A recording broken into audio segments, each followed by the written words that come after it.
Good morning, nandito tayo ngayon sa Premier Silang.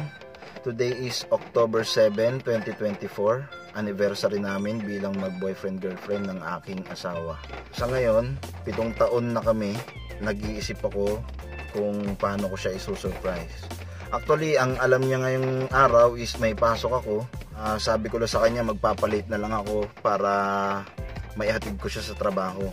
Pero ang totoo niyan, wala talaga akong pasok ngayon. Nagpa-change off ako sa katrabaho ko para makapaghanda ng konting sorpresa. So, ang naisip kong gawin ngayon is yung car trunk surprise. Yung pag inopen mo yung trunk, merong banner, tapos may mga lobo at kung ano-ano na pinaglalagay ng mga yun. So kahapon nakabili na tayo ng mga konti lang naman, simple lang siguro yung gagawin natin. Bumili tayo ng happy anniversary na banner, tapos number 7 na lobo, then konting lobo na ilalagay natin doon sa likod. Tapos nagpa-print na rin pala ako ng picture namin. Ito, A4 size na i-display ko rin doon sa likod mamaya. So yun, sana masurpresa siya sa gagawin ko. Dahil yun nga, alam niya ngayon may pasok ako. Hindi niya alam na nandito lang ako sa Premier Silang at may gagawin na naman akong ikagugulat niya.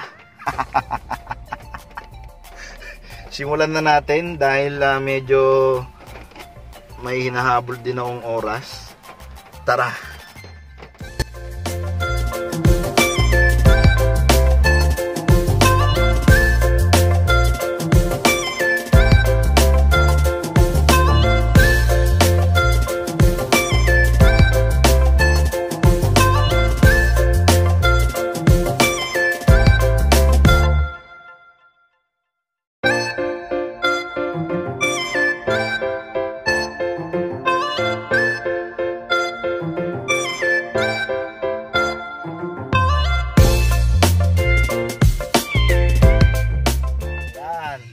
Tapos na tayo sa mga lobo. Medyo madami rin pala yung lobong yun, 20 piraso. Siguro nabuwasan ako ng mga 10 kilo. Oh my God! Wow! So susunod natin yung mga iba pa. Then sasalpak na natin sa likod habang maganda-ganda yung panahon. So tara!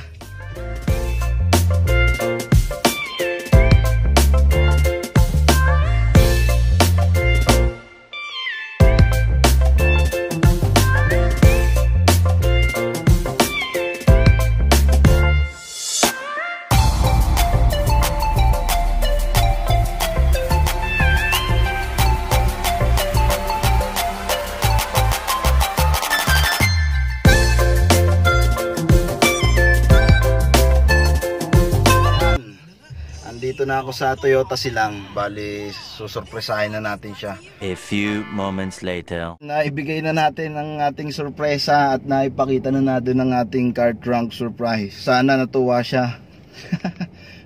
Bali, tignan na lang din natin paano yung reaction niya dito sa videong kuha nung katrabaho niya na si Ma'am Angel at si Melody. Thank you sa inyong dalawa. Salamat.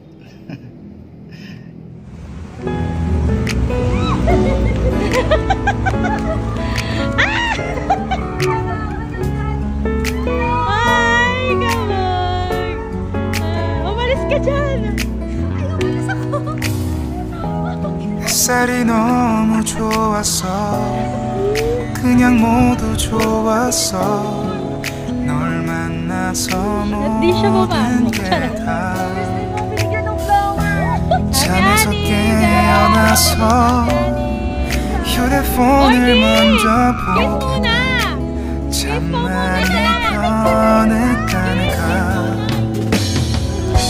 세상에서 제일 행복한 순간 널 만나고 매일 겪게 돼. 매일은 감사하죠. 그대가 곁에 있어서 언제나 오늘 같길 기도해요. 그대와 함께라는 건